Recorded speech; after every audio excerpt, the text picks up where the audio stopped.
una enfermedad congénita o de herencia, pues yo me voy a estar revisando periódicamente para que no me llegue. Entonces, si sabemos, sí, yo te recomiendo, Humberto, que hagas un análisis de tu contabilidad 5 años anteriores y tú valores si estás por ahí mal, pues acércate con alguien que te pueda hacer si tú quieres manejarlo así, que tus empresas te hagan una auditoría externa, que verifiquen, que hagan una radiografía de tu trabajo, del trabajo de tus contadores, tus fiscalistas, pero alguien que esté fuera del ruedo. Sabes que la corrida de todo se ve mejor fuera del ruedo, porque alcanzas a ver todo. Entonces sí te recomiendo que hagas a conciencia de eso, todos lo debemos de hacer. Entonces sí es recomendable eso. Por el tema, rápidamente, para que la pregunta número 2, mira, el SAT, el gobierno federal,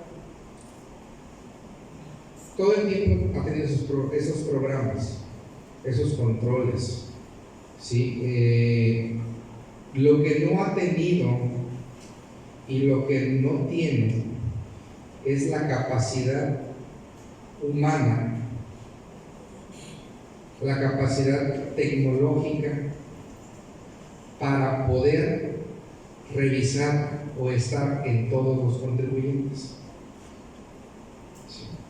No le sirven de nada que saque los miles de programas, los miles de reformas, si en la práctica es imposible.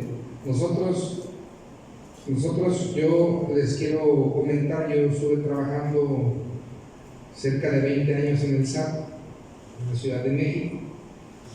Pues me vine para acá, para la local de Acapulco.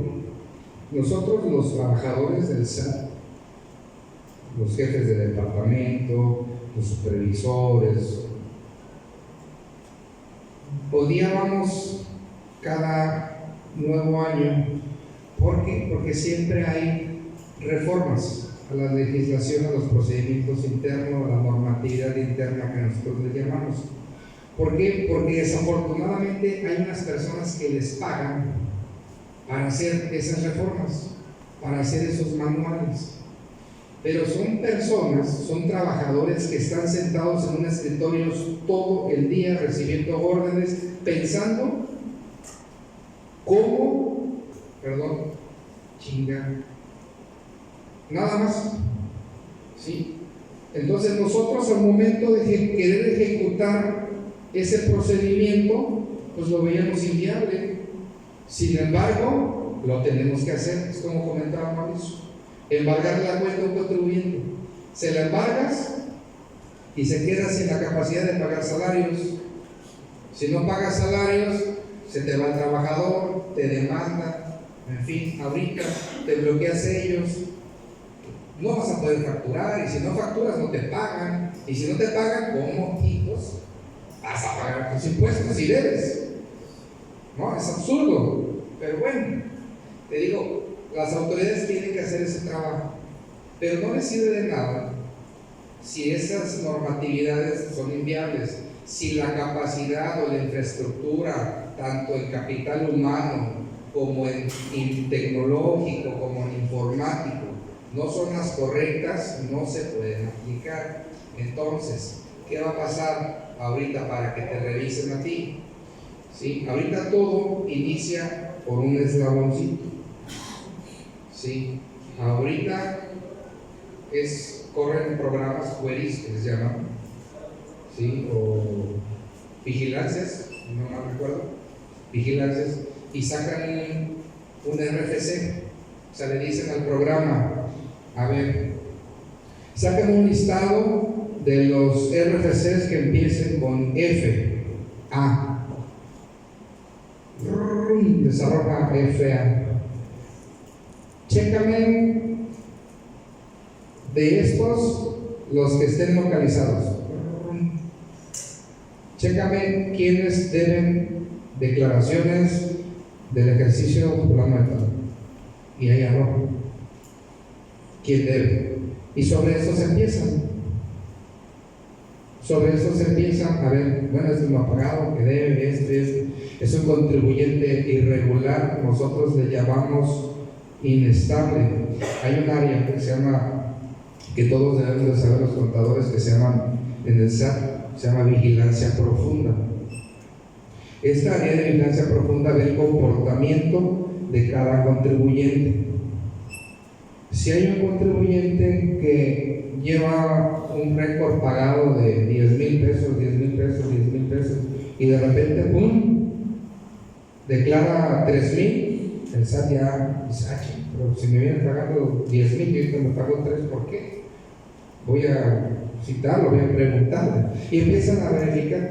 Entonces, aquí la recomendación es siempre llevar una buena contabilidad, tanto patrimonial en ellos como contable, en ese que valga la redundancia, pero sobre todo ser un contribuyente regular, o sea, declarar constantemente y declarar prácticamente lo que es, ¿no?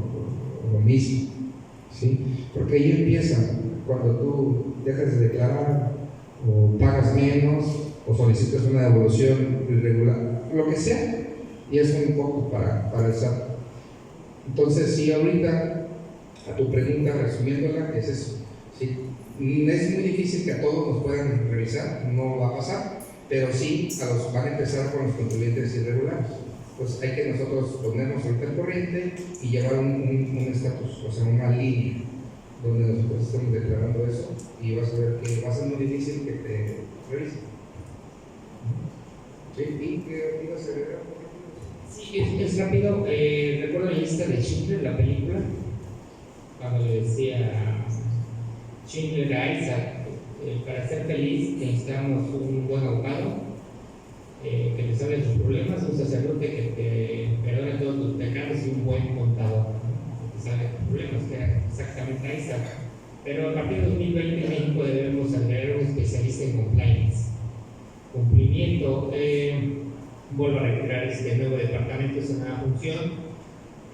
Hace un experto en compliance es distinto de lo que hace un abogado, porque un abogado ya llega cuando el incendio está hecho, él es preventivo, conoce de derecho, conoce de contabilidad, conoce de leyes mercantiles, es un experto en todo lo que tenga que ver con las empresas.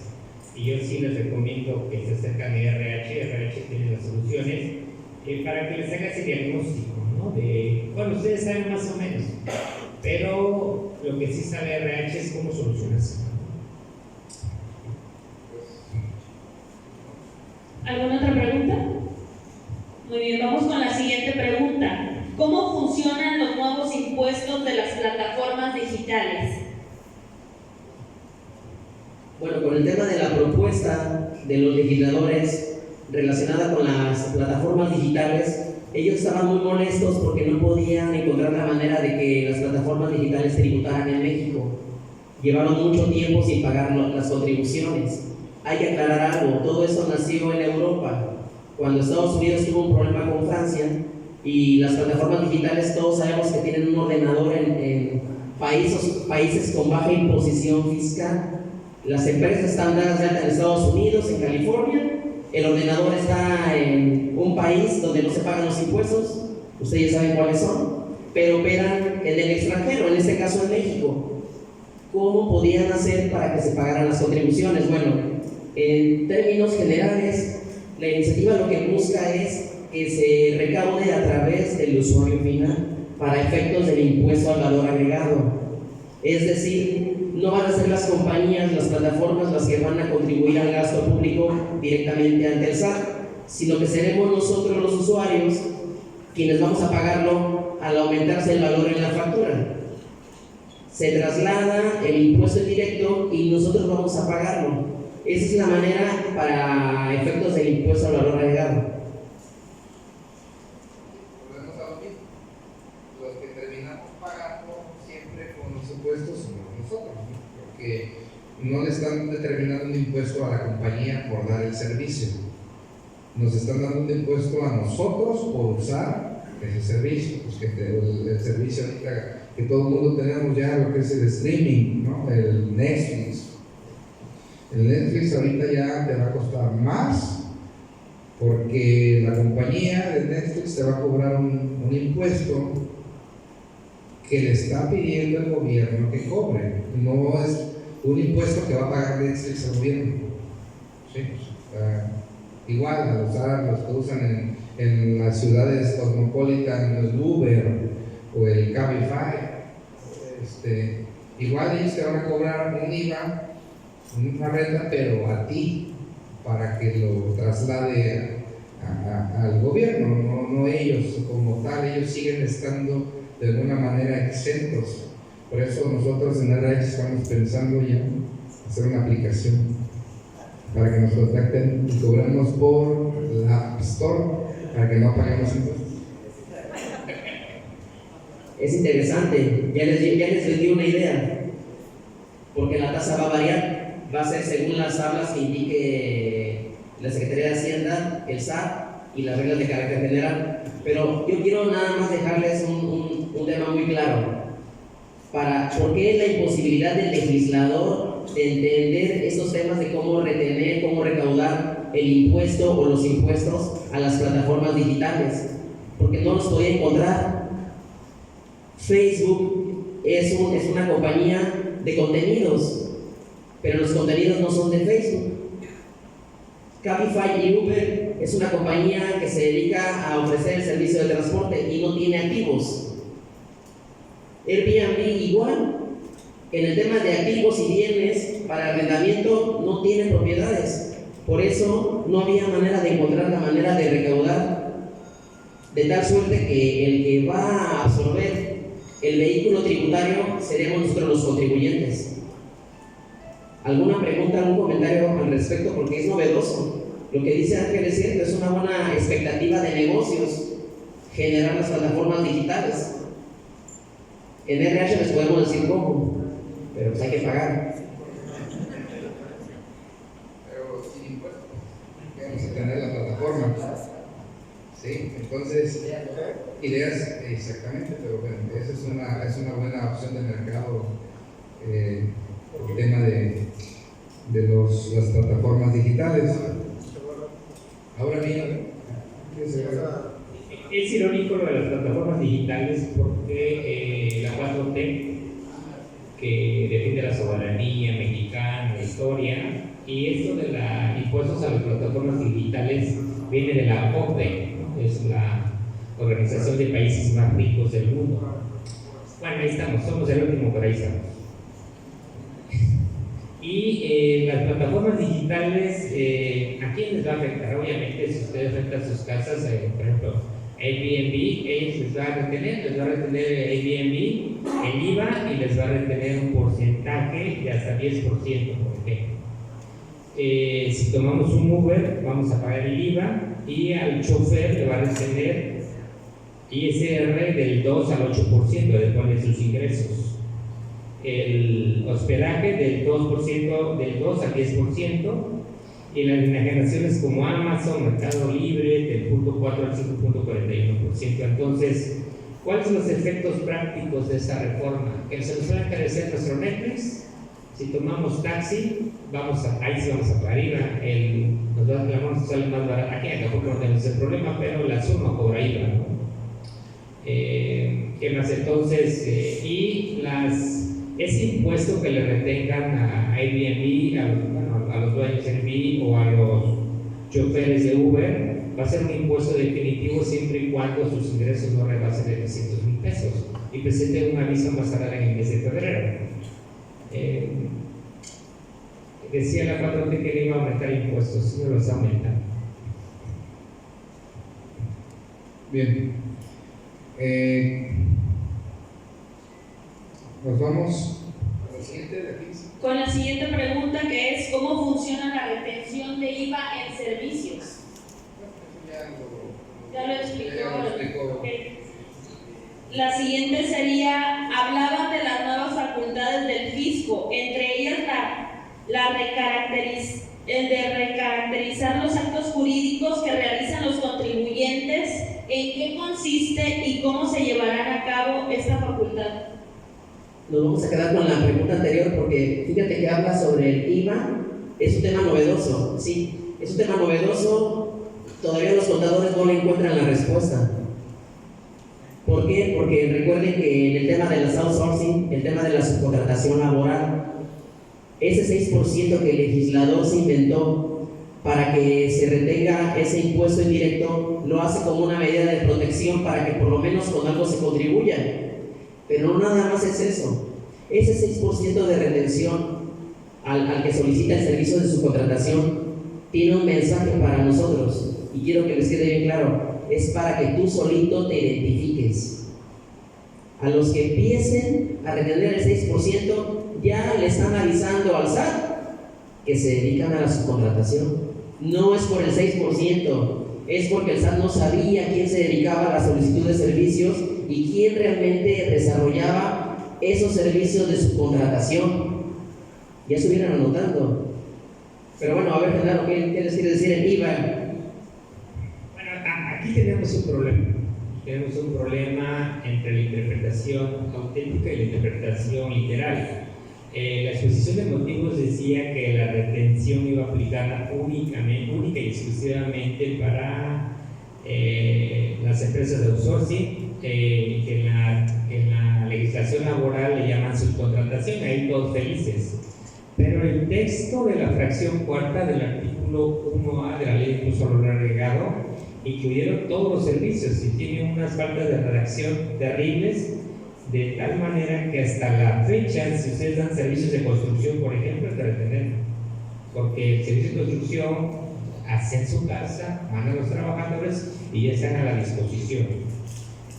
Por ejemplo, si yo doy servicios de contabilidad y mando de mis contadores o de mis auxiliares de contabilidad a elaborar la contabilidad en el domicilio del cliente, ya debe haber retención porque la redacción del artículo de la versión 4 del 1A está abierto totalmente. Entonces estamos esperando vía resolución miscelánea que lo aclararan y que lo dejaran acotado únicamente para subcontratación. No lo han hecho, lo van a hacer por supuesto, pero yo es lo que les recomiendo: si sus empresas reciben ese tipo de servicio, que analicen bien los supuestos de la fracción cuarta del 1A para que ustedes hagan la retención. Si no hacen la retención, se la van a cobrar de todos modos ustedes, y ahí sí va a salir de sus bolsillos.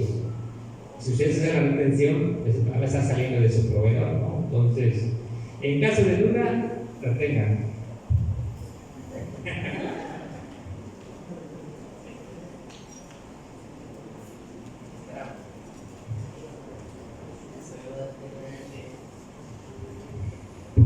Buenas tardes, Juan Carlos.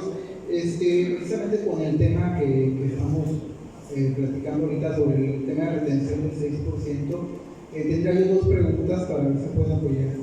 La primera sería, ¿qué me recomiendan para poder identificar cuáles serían las actividades que hoy por hoy tendríamos nosotros que exigir que llevaran a la retención del 6%? Como tú me comentas, el apartado del artículo viene muy abierto y obviamente la gran mayoría de los contribuyentes o de los prestadores están totalmente casados con que solamente aplica para outsourcing. Entonces, al tener nosotros la redacción tan abierta, hemos caído nosotros en intentar identificar quiénes entrarían en el supuesto. Y la siguiente pregunta sería, si tienen alguna fecha límite, ¿no? Alguna fecha donde el SAT nos pudiera aclarar ya por una resolución miscelánea quiénes ya entrarían ya como tal en la retención del 6%. Sí, muy buena pregunta. Mira, digo, ya que estamos en confianza, ¿verdad? Para identificar hay que utilizar la lógica.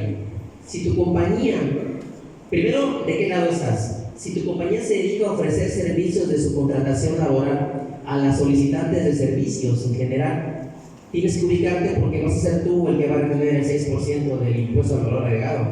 No te vas a inventar. ¿Por qué? Porque la duda de los contadores es de manera arbitraria retener el 6%. El problema está en que si lo empiezas a hacer, tú solo te identificas. Primero hay que separarnos a quién solicita el servicio o también quién ofrece el servicio. Si tú ofreces el servicio, eso no significa que te dediques a la subcontratación. Genaro lo estaba estableciendo, aunque esté ambigua la redacción de la fracción cuarta que deberían de leerla. Esa es mi consideración. Ahora lo siguiente, la resolución miscelánea ya se publicó el de diciembre y ahí no aclara nada. Es la realidad. Me imagino que después la Secretaría de Hacienda y Crédito Público, a través del SAT, lo tendría que hacer. Pero ¿qué va a pasar? Como en todas las legislaciones, ya inicia su aplicación 2020 y lo que va a pasar, va a haber errores, cancelaciones de facturas, requerimientos por parte del SAT, confusión en el ámbito contable y fiscal, recursos, notificaciones en el buzón tributario. Una confusión tremenda que el propio SAT está estableciendo para identificar a los contribuyentes, a las outsourceras. Quieren acabar con las outsourceras, pero afectando a los que sí prestan el servicio. Entonces, hay que irnos a la lógica.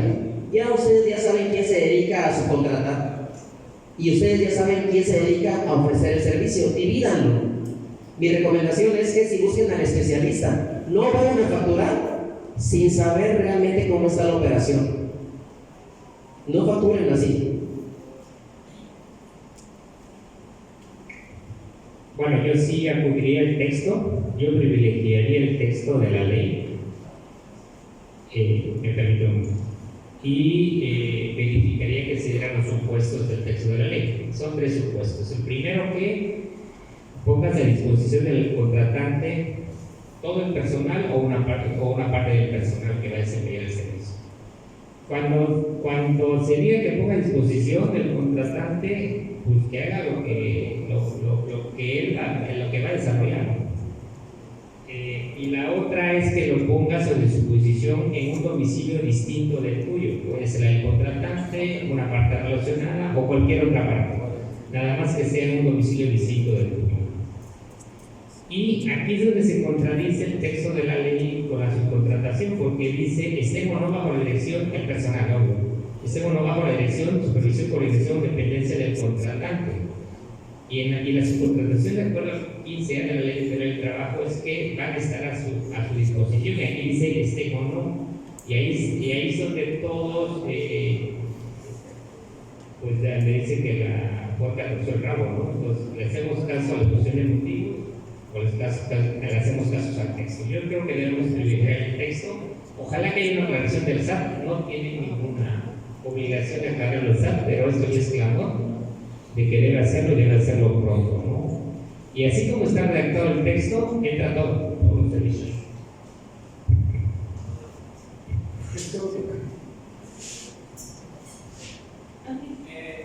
Si la empresa a la que le presto subcontratar prestos servicios de personal me emitió que a partir del 1 de enero tenía que hacer la retención, y ahora me dice: estos servicios sí están ahí y estos servicios no están ahí, deben estar moviendo al 10% del porcentaje. ¿Sí? ¿Correcto? Sí, ¿de acuerdo? Tendríamos que analizar qué clase de servicios sí, qué clases de servicios no le dedico a su cliente. ¿Nos podría dar un ejemplo? Sí, nosotros damos mantenimiento a centros empresas. Sí. También tenemos materiales que le proveemos a los clientes, y eso no quiere que salga la retención. ¿El servicio incluye los materiales? No, parte, dependiente. Ok, entonces hay que facturarlos por otra parte. Tengo que estar moviendo, a partir de hoy, precisamente, tengo que estar moviendo el porcentaje al cliente para que pueda hacer su movimiento. Tendría que hacer, a ver, yo sí le recomiendo hacer 2 cosas: un contrato de servicios y un contrato de suministro de material. Porque si no hay ese contrato, porque el suministro de insumos, si no existen esos 2 contratos, va a quedar coja, y cuando venga el SAT va a decir esto. Existe el artículo 17b del Código Fiscal de la Federación que dice que cuando se presta el servicio, que cuando en el servicio incluye materiales, se tiene como servicio, entonces por eso tienen que hacer la separación. Y servicio, facturar, dar una factura por un CFDI por el servicio y un CFDI por los insumos. Tiene razón. No olvidemos el origen de esta reforma. Aquí principalmente lo que quiere el SAT, como dijo Mauricio, es irse contra los outsourcing o contra las empresas de suministro de personal. Antes, en práctica, no todas eran outsourcing, eran semi-outsourcing, o te suministraban personal, pero te facturaban servicios. Eran sí, te daban personal. Entonces, ¿qué es lo que el SAT está ahorita queriendo? No importa, el servicio que tú le prestes, te vas a hacer la retención del 6%, excepto cuando son insumos. Por eso es muy importante elaborar para cualquier, con cualquier proveedor que tengas, llámese de materiales para la construcción, automotriz, lo que sea, tu contrato, ¿sí?, de suministro de insumos, variado y todo. Ya lo demás, lo que sí sea servicio, la fuente de negocio sea algo no, sea un servicio, algo no tangible, eso tiene que hacerse la retención. ¿Sí?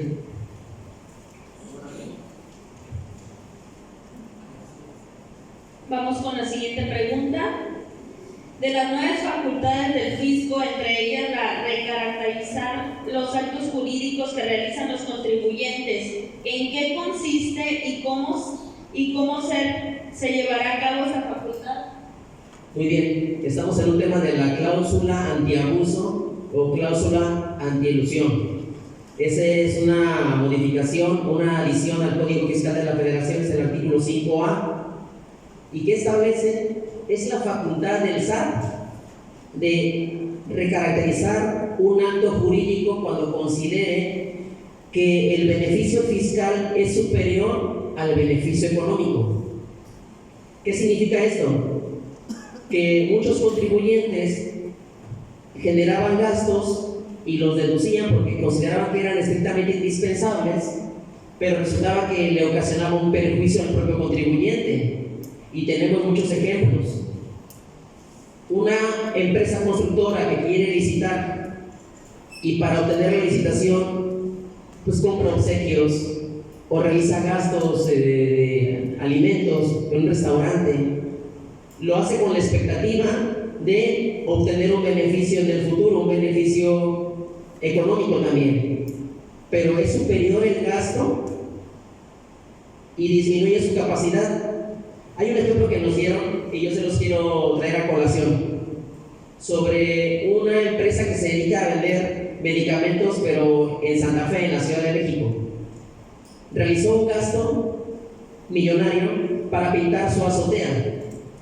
En la azotea estableció la publicidad para vender los medicamentos a domicilio. Entonces el SAT le tocó la puerta a esa compañía y le preguntó: ¿pero por qué estás gastando demasiado en pintar una azotea? A mí se me hizo muy ilógico lo que planteaba el expositor, pero si se dan cuenta, la empresa lo hizo para obtener un beneficio en el futuro. Era una publicidad. En esas áreas donde las construcciones son muy altas, podían ver al fondo la publicidad en la azotea de esta farmacia en Santa Fe. Entonces, hay que cuidar cómo el SAT puede recaracterizar un acto jurídico, porque si lo hace, lo que va a suceder es lo que dice el 5A del Código Fiscal. Establece que va a hacerlo a través de facultades de comprobación, es decir, visita domiciliaria o revisión de gabinete. Y aquí viene algo interesante. ¿Qué sucede si el SAT te revisa los actos jurídicos donde obtuviste un beneficio fiscal más alto que el beneficio económico? Lo que va a suceder es que va a tener la oportunidad de mandar la información a un órgano superior que está integrado por el mismo SAT y por la Secretaría de Hacienda y Crédito Público. Y dice que las reglas o la mecánica para establecer lo que va a ser este órgano superior se van a emitir en 2 meses. Si este órgano superior, que está integrado prácticamente por el que te está castigando, no responde en 2 meses, se recaracteriza el acto jurídico. Entonces, ¿qué sucede? Celebraron contratos en el 2019 y el SAT dice: no, este acto jurídico te lo voy a recaracterizar porque tú estabas esperando un beneficio fiscal superior al económico. Se deja sin efectos el acto jurídico, que ahí tengo mis dudas de que el SAT tenga facultades para calificar contratos, y posteriormente se deja sin efectos el CFDI, y obviamente ya no serán deducibles los gastos y va a afectar al resultado fiscal. ¿Quieren comentar algo, mis colegas?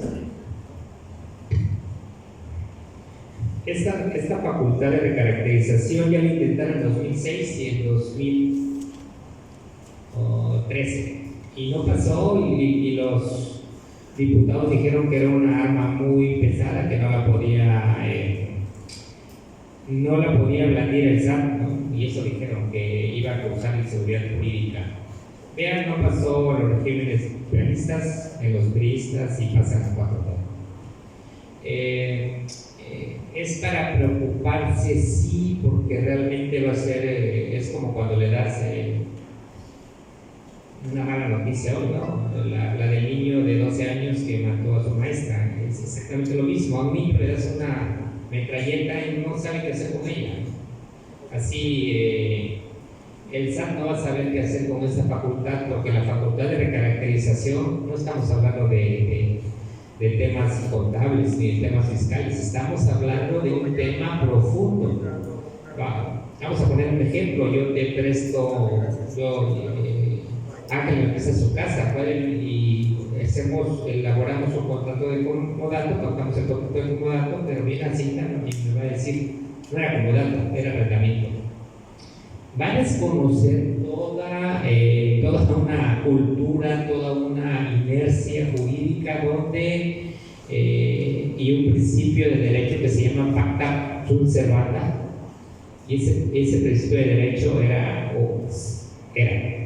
hasta 2020 era sagrado, que lo que Ángel y yo pactábamos o celebrábamos tenía la fuerza de la ley. Se llamaba principio de contractus ley, el contrato hacia el derecho. Entonces, para efectos fiscales ya se desconoce. Puede venir cualquier auditor y decirme: yo le doné a mi hijo $1,000,000 para que estudiara su carrera. No va a decir no es una donación, es una enajenación. Entonces, eso es lo grave.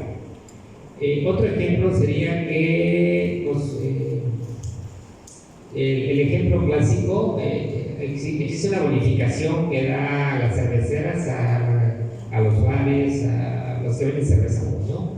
Y ese es un depósito real, ¿no? Hacienda puede venir y decir: no es un depósito, es un ingreso que tuviste, es una comisión que obtuviste, y reconocer la naturaleza de lo que la cervecera y el bar pactaron. Entonces es un arma muy, muy, muy peligrosa para dejarla únicamente en los auditores del SAT.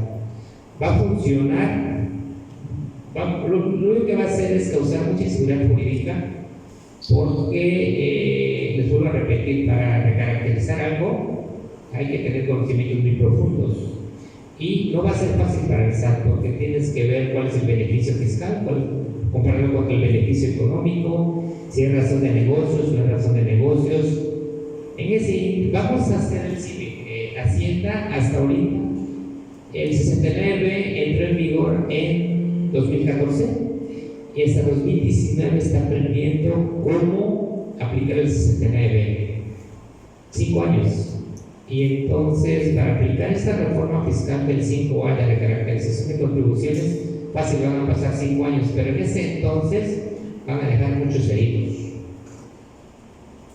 Pero bueno, pero sí, para para que aplique al 100% esta reforma tendrían que reformar incluso hasta la constitución política. Pues es anticonstitucional. Esto en materia de ley de amparo lo ganas sin ningún problema. Entonces, por lo menos están soltando, están queriendo sacar todas las reformas al mismo tiempo, están dejando varios vicios, varias formas en las cuales nosotros podemos en un momento dado, como defensores de ustedes, defenderlos sin ningún problema, porque es algo que causa un perjuicio en contra del contribuyente.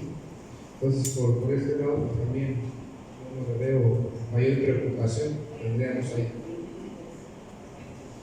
Bueno, me invitaron y me dijeron que iban a dar tips. Voy a dar uno, pero no lo voy a repetir. En este tema de la cláusula antielusión o antiabuso y recaracterizar el acto jurídico, son facultades que ya están en el 5A del Código Fiscal. La autoridad lo puede hacer y puede viajar hacia el pasado. Facultades de comprobación de ejercicios pasados. Entonces, fíjense bien, en la redacción del 5A establece que los visitadores van a valorar los documentos que se les presenten sobre actos jurídicos, pero ellos no lo pueden hacer, no tienen la facultad. Entonces, ahí está.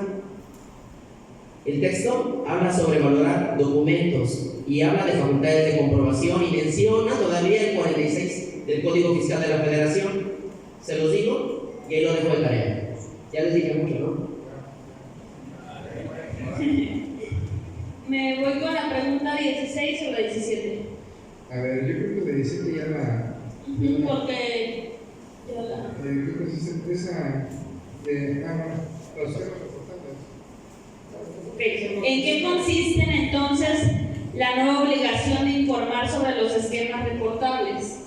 Bueno, este engloba realmente a que nosotros, los asesores fiscales, los asesores en esta materia, si se dan algunos supuestos, ahorita me ayuda por eso en comentarlo rápido, es que nosotros tenemos la obligación de reportar o de decir todos los esquemas que utilizan los que contribuyen.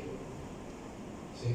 Nosotros tenemos que ser como un tipo de, como lo llaman en el tema también que hicieron con el 69B, sapo fiscal, ¿cómo se llama?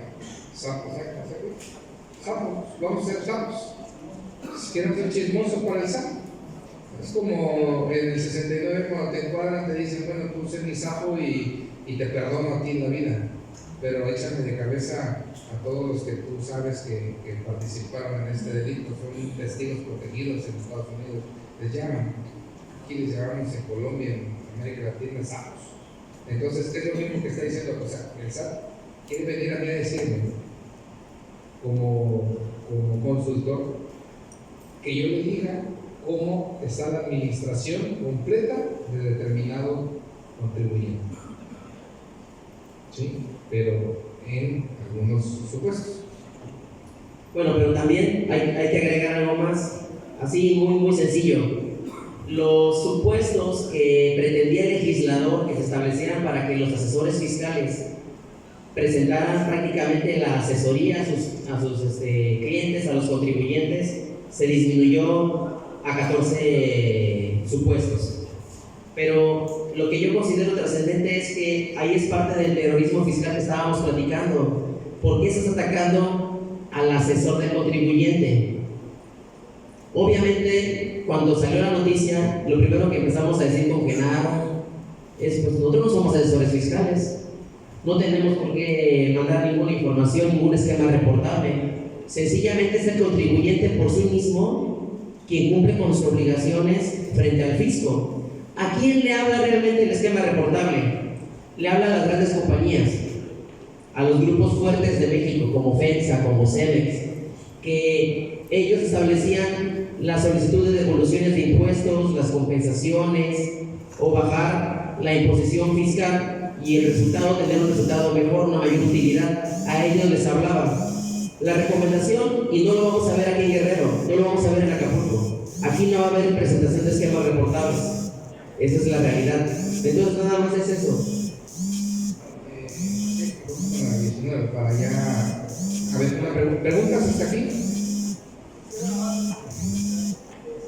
Ahorita que mencionó precisamente con respecto a los sapos Bueno, ajá. Los bancos y los depósitos, por ejemplo, ¿qué va a pasar? Vamos a volver a los tiempos de guardar el dinerito debajo del colchón otra vez, porque a lo mejor de repente tú hiciste algún préstamo, alguien viene y te devuelve 50,000 pesos en efectivo, y ahora el miedo que vas a tener es que querer depositarlo de nuevo al banco, porque vas a tener que justificar esos 50,000 pesos que estás depositando al banco. ¿Qué vamos a hacer? ¿El dinero que se percibe en efectivo se guarda debajo del colchón? No. Porque los sapos verdaderos son los bancos. Los bancos están pasando toda la información al sapo. De hecho, por ahí ya estamos viendo que hay una iniciativa. Yo creo que sería, no digamos que extraño, porque ya nada los extraño, donde quieren ponerle a los nuevos billetes fecha de caducidad. Van a salir seriados con una caducidad para aquellos que guardan que tienen sus caletas. Voy a tener que enterrarlos tanto tiempo, porque cuando vayas a la caleta va a ser papel.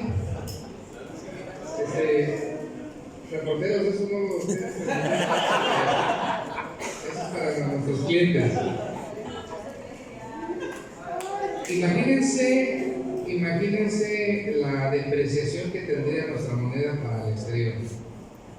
Simplemente, ¿qué es lo que harías tú si tienes un milloncito en efectivo guardado que te ha costado toda tu vida? ¿Qué es lo que vas a hacer? Pues lo vas a cambiar a otra moneda. Vamos a tener que empezar. Son amigos. Vamos a tener que empezar a utilizar monedas que no sean mexicanas.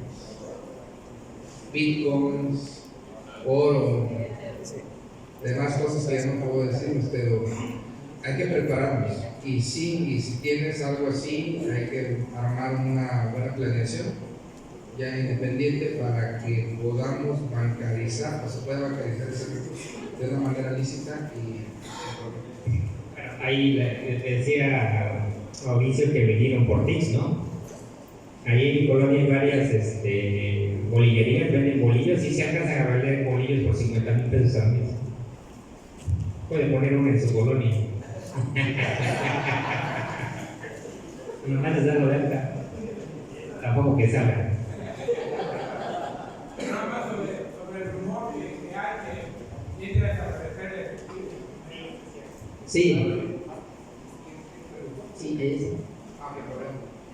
Sí, es una realidad. El comercio electrónico, el Bitcoin, ya van a negar del tema, se va a reducir el tema del billete y la emisión de la moneda. Para allá vamos. Pero no lo van a desaparecer, no. Se va a limitar. Desaparece. Se va a limitar y los que ofrecen el servicio son los que te van a dar la pauta para decirte solamente aceptamos tarjetas o solamente aceptamos transferencias. Así es. incluso los retiros por ventanilla van a quedar ya ahí quedando obsoletos. Ya no va a haber. Y de alguna manera está bien. Retiras dinero y no es para los malos. Otra pregunta ya. Ya se animaron. Sí, ya aprovechando que tocaste el tema del Bitcoin, para los que ya estamos manejando este tipo de monedas, Bitson ya nos está reteniendo ciertas cantidades y es dinero que estamos trabajando, pero que pues ahí cómo lo podríamos declarar en un dado caso que la cantidad sea mayor a lo que ahorita yo estoy manejando. Qué buena pregunta. Esa pregunta contiene 3 respuestas más o menos. Número 1, Bitcoin regulado. No hay regulación fiscal, pero tienes la regulación financiera.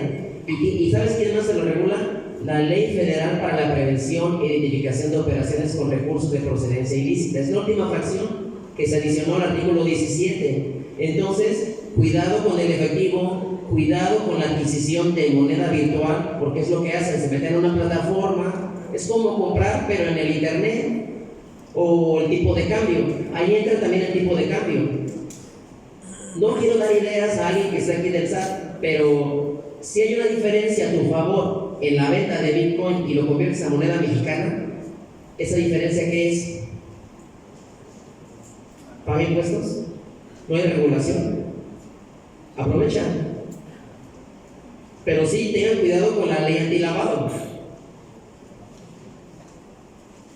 Bueno, aquí buena pregunta de Ángel, o sea, es un buen comentario, pero está a reserva de lo que diga el SAT. Pero aguas con eso porque el SAT no son tramposos. Él preguntó qué es esa diferencia. El SAT lo va a tomar como utilidad, como otro ingreso. Entonces hay que tener cuidado también. Para todo hay que tener una buena planeación. Hay que analizar cada caso en especial. Porque incluso Ritzo ya está, te digo, antes podíamos sacar 5,000 diarios. Y ahorita ya no. O sea, tienes mucho. Ahorita no. Pero ahorita ya nada más nos deja sacar 4,500 al mes, ya no diarios. Sí, pero es un límite de la plataforma. Ahorita tú puedes comprar y vender con blockchain. Que eso es lo que haces, utilizas el blockchain, una cadena donde el SAT no está en medio. Lo que ellos quieren hacer es entrar ahí, pero como todavía no lo entienden, o están dejando a los amigos todavía, pero es eso. Simplemente es un tipo de, va a variar el tipo de cambio, y esa diferencia es la que estaría grabada. Nos recomiendan cobrar los servicios con Bitcoin. Llega a tu cuenta bancaria. O sea, yo la puedo pasar. Ok, entonces nada más hay que verificar la actividad que tienes, porque recuerda que la ley antilavado lo que maneja es si esas operaciones es a lo que te dedicas. Esa es la clave. Saber si estás en la hipótesis del 17 de la ley antilavado. Pero bueno, no sé si ya eres tu especialista, si no, hay que pagar otra vez. Yo creo que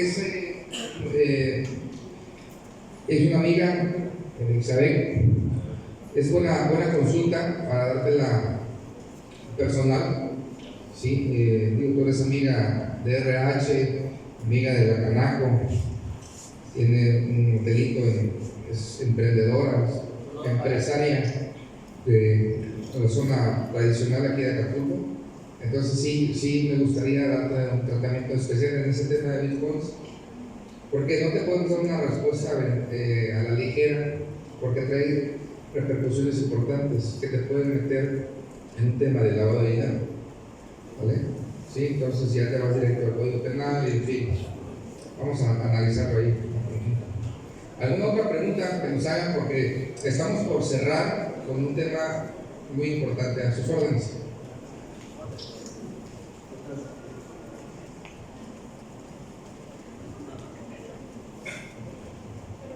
Muchas gracias. Yo tengo la duda de, por ejemplo, las personas que están trabajando en Estados Unidos, nuestros paisanos, y les envían dinero a sus familias, ¿ellos también tienen la obligación de declararlo? Dependiendo realmente cómo lo envíen, ¿sí? Hay que tratar de manejar el esquema en el sentido de donativos, el envío, y no tendrían ningún inconveniente. La Prodecon ha tocado ese tema, incluso de estudiantes. Si se meten a la página de Prodecon y ven ciertos casos, a un estudiante estudiaba en Puebla y su papá le mandaba la colegiatura, para la renta, para la novia, para la chela, y todo eso llegó el SAT y dijo que eran ingresos, ¿no? Igual pasó con la gente de Estados Unidos que manda dinero para acá. Y en los dos casos es obvio que le manda al hijo a la mamá, el esposo a la esposa o el papá al hijo, ¿no? Entonces, realmente son donativos, nada más hay que elaborar el contrato de donativo, y eso es lo que yo les decía a ustedes del compliance jurídico fiscal, ¿no? Entonces, ese es un instrumento jurídico, elaborar el contrato y se justifica, totalmente. O sea que lo más recomendable sería adelantarse a hacer un contrato donativo, ¿no? Sí, tu pregunta es si se ve mal que se envíe algo, ¿pagarían impuestos o habría una situación? Sí. El maestro es más técnico, lo entiendo, no tendrías ningún problema siempre y cuando lo hagas con un esquema de donativos, con un contrato simple. Es un documento simple que te podemos apoyar también por ahí y pueden enviarte las remesas que sean por medio de ese concepto donativos y no hay ningún problema. Bueno, no precisamente para mí, pero para luego preguntan de esas cuestiones y ya sabe uno que les tiene que contestar. Claro, no hay ningún problema, siempre y cuando sea lo aclares, porque si queda libre, la autoridad le busca y te lo trata de poner como un ingreso. Ok, perfecto. Sí. Gracias, muy amable. Sí.